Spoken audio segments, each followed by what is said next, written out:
Se achas que precisas de uma câmara profissional para gravar vídeos com qualidade, pensa outra vez.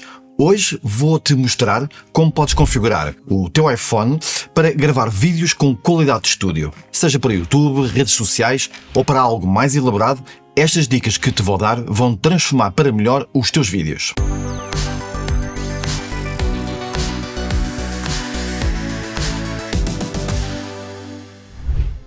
Configurações da câmara para vídeo.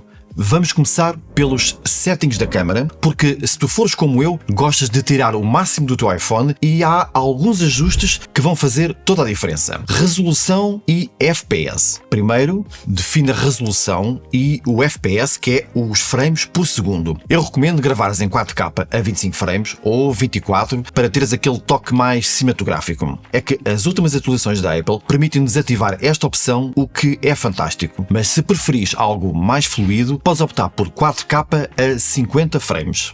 Modo HDR. Outra coisa que podes fazer é optar pelo modo HDR. Estás já a perguntar o que é que quer dizer HDR? Significa High Dynamic Range. Ou seja, tu já deves ter visto no teu smartphone alguns reels em que a imagem tem muito mais brilho que as restantes. Então esses são os vídeos gravados em HDR. E isso acontece porque só mais recentemente é que o Instagram, YouTube e também outras redes sociais começaram a aceitar vídeos gravados em HDR. Bom, mas atenção, porque apesar dos vídeos terem mais luminosidade, isso não quer dizer que sejam mais interessantes. É que a partir daqui é mesmo tudo uma questão de gosto. Mas fica já a saber que os vídeos normais que vês todos os dias, tanto nas redes como na TV, estão há muitos anos com uma gama dinâmica chamada Rec 709. Gama dinâmica, ficas a saber que é a quantidade de luz e cor que o sistema suporta. Ou seja, quanto maior, mais próximo fica do nosso olho humano. O HDR, por exemplo, aguenta uma maior distância entre os negros e os brancos. Quer isto dizer que resulta numa imagem com negros muito mais profundos e brancos com mais brilho. O modo HDR, por isso, aproxima-se muito mais da visão humana do que o tradicional Rec 709. Bloqueio de exposição e foco. Agora vou-te dar uma dica de ouro. Toca e segura no ecrã onde queres focar para bloquear o foco e a exposição. Isto vai impedir que o iPhone não altere a exposição nem o foco a meio da tua gravação. Assim, a filmagem fica sem oscilações indesejáveis e fica tudo muito mais consistente. E se quiseres voltar a focar outro objeto ou definir novamente a exposição, seleciona e refaz todo o processo. Iluminação. A iluminação é tudo num vídeo. Se possível, usa sempre luz natural. Coloca-te de frente para uma janela e atenção que nada de filmar diretamente ao sol, porque isso vai criar sombras desagradáveis. Pode não parecer, mas é que gravar a face de uma pessoa no exterior à sombra traz muito melhores resultados do que gravar diretamente ao sol. Vais ver que assim o tom de pele fica muito mais soft e sem sombras duras. E se estiveres num sítio com pouca luz, investe então num LED com softbox. São portáteis, são baratos e vão-te dar uma luz suave e perfeita.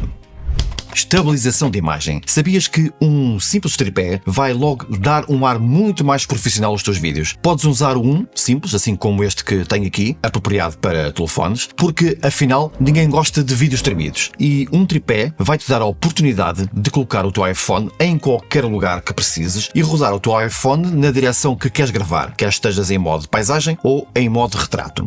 Se vais fazer vídeo em movimento, então tens duas hipóteses. Primeiro, ativar a estabilização de vídeo aqui no iPhone e é uma estabilização eletrónica, mas vais notar logo uma grande diferença. Segunda hipótese, eu acho que esta é que vai trazer resultados bastante mais profissionais. Investe num gimbal, por exemplo, como este, que também é apropriado para smartphones, e aqui terás movimentos garantidamente mais suaves. Numa filmagem recente, num hotel de Cuba, usei o iPhone 15 Pro Max com gimbal e obtive estes resultados que estás a ver agora.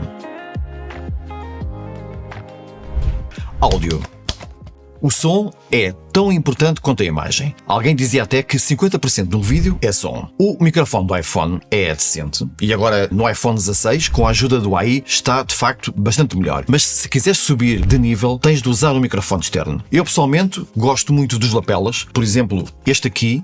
É simples, liga diretamente ao iPhone e permite gravar duas pessoas ao mesmo tempo. Os micros são estas duas rodinhas do tamanho de uma moeda que se prendem à roupa com ímã. Não podia ser mais simples. Dica muito importante, qualquer que seja o microfone que estejas a usar, quanto mais próximo estiveres do micro, melhor será o teu resultado. Vais ter menos ruído de ambiente, menos eco e a tua voz vai soar muito mais presente e profissional.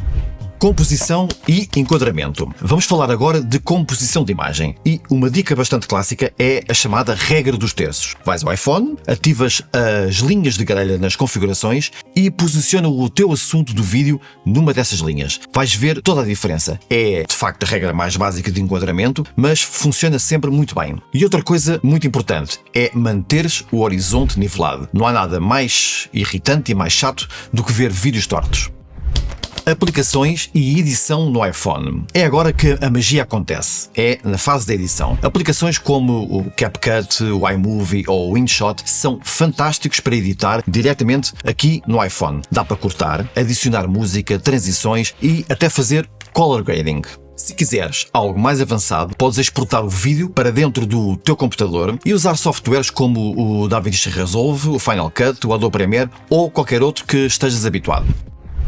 Dicas profissionais. Bom, se queres levar ao máximo as possibilidades de gravação vídeo do teu iPhone, tens aqui 3 dicas minhas que te vão colocar no próximo nível. Gravar em ProRes e Log. Bom, até alguns anos atrás, apenas algumas máquinas profissionais de vídeo e de alta gama gravavam em ProRes e em Log. Mas a Apple foi pioneira e introduziu esta funcionalidade no iPhone. Sem entrar em muito detalhe técnico, ProRes é um formato de gravação que não tem compressão de imagem e por isso retém mais qualidade e quando fores a editar, alterar a cor, adicionar efeitos, vais ver que tens resultados muito melhores. Log refere-se à codificação de cor, que parece ter um aspecto muito mais batido quando estás a gravar, mas que permite depois, em pós-produção, ter uma flexibilidade muito maior na correção de cor. Porque nessa altura, quando o sistema descodificar, temos de volta à cor normal e com um look muito mais profissional. Novamente, neste exemplo de Cuba, podes ver o antes e o depois. Ou seja, o antes quando estava a gravar em Log e depois após o processo de pós-produção. Usar filtros VND. O iPhone não permite alterar a abertura da câmera. Por isso, quando estamos em ambientes com muita luz, a única solução é aumentar-se o shutter speed. Bom, acontece que quando tens shutter speeds muito elevados, por exemplo 1:500, o movimento da imagem não fica fluido e não fica nada natural. Dá-te até um aspecto um bocado amador. Isto porque, no cinema, usamos a chamada regra dos 180 graus. Ou seja, o que é que isto quer dizer? O shutter speed deverá ser sempre o dobro da velocidade do frame rate da gravação. Por exemplo, se estiveres a gravar a 25 frames por segundo, então o shutter speed terá de ser a 1:50. Quer isto dizer que o obturador está ao dobro da velocidade, então cada imagem é exposta em metade do tempo de cada frame. Como sempre vimos cinema e séries TV com este critério de gravação, a nossa mente habituou-se a esta norma visual. Então, o que fazem os filtros VND e o que é que tem a ver com tudo isto? Os filtros VND o que fazem é simplesmente escurecer a luz que entra na lente do iPhone. E, portanto, se entra menos luz na lente, então o nosso shutter speed pode ser mais baixo. Tenho aqui um exemplo que, como podes ver, ao rodar escurece a imagem. Portanto, a técnica é colocar o filtro VND, bloquear o ISO do iPhone no mínimo e rodar o filtro para escurecer a imagem até o shutter speed ficar por volta de 1:50 ou semelhante. Fica a saber que VND quer dizer Variable Neutral Density, ou seja, são filtros completamente neutros que não alteram nada da cor, apenas reduzem uniformemente a quantidade de luz que entra na lente. Há os filtros fixos que se chamam apenas ND e as variáveis que acabaste de ver são os VND. Usa uma destas duas apps profissionais. Quando já te sentires bastante confortável com tudo isto que falámos aqui, está na altura de usares aplicações de vídeo para iPhone, mas profissionais. Elas permitem controlar tudo isto que falei neste episódio, tudo isto de forma manual e escolheres em detalhe cada um dos settings, mas usa apenas se compreenderes muito bem cada uma das funções, senão o resultado pode ser pior. Há muitas aplicações no mercado, mas as minhas duas escolhas, por acaso, até são gratuitas. A primeira app é a da Blackmagic. Tem menus muito semelhantes às máquinas profissionais da Blackmagic e integra muito bem com o software de edição, o DaVinci Resolve, que também é da Blackmagic. A segunda app que te recomendo é a da própria Apple. É uma novidade deste ano, é muito recente e chama-se Final Cut Camera. Faz sensivelmente o mesmo que faz a da Blackmagic, mas há aqui uma outra magia nova. Podes ao mesmo tempo estar a fazer uma live em multicam de 4 câmaras controladas todas com um iPad. É uma autêntica mini régie de TV nas tuas mãos. Se gostaste deste vídeo, deixa um gosto e subscreve ao canal para mais dicas sobre produção de vídeo. E claro, se tiveres dúvidas, deixa nos comentários, vou adorar ajudar-te. Até à próxima.